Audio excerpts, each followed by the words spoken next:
नमस्कार, मी आज बनवते उकडीचे मोदक। पॅन गरम करून तूप टाकायचं। प्रथम 2 चमचे खोबऱ्याचा किस छान तुपात भाजून घ्यायचा। 1 वाटी खोबऱ्याच्या किसाला पाऊण वाटी गूळ टाकलाय मी।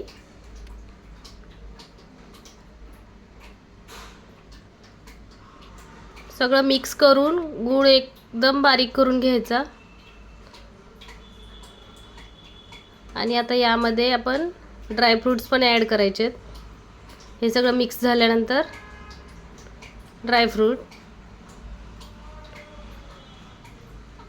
सगळं एकजीव झाल्यानंतर हे आपण साईडला ठेवून द्यायचं। बघू शकता तुम्ही मस्त सगळं एकरूप झालेलं आहे ते। आता पॅन गरम करून त्यामध्ये 2 वाटी पाणी गरम करायला घेतलंय मी। त्यात पण 1 चमचे तूप आणि चवीनुसार थोडंसं मीठ टाकलं।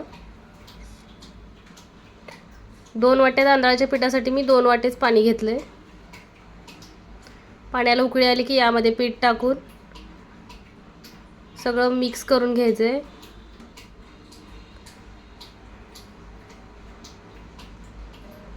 बघू शकता तुम्ही छान मिक्स झाले सगळं। आता यावरती आपण ताट झाकून एक वाफ घ्यायची ह्याची।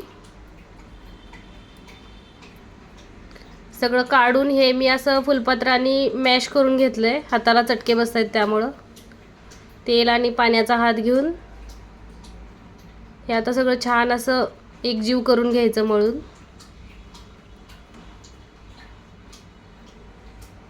आणि आता ह्याचे आपण मोदक बनवूया। छान झालेलं एकजीव आपलं पीठ बघू शकता तुम्ही।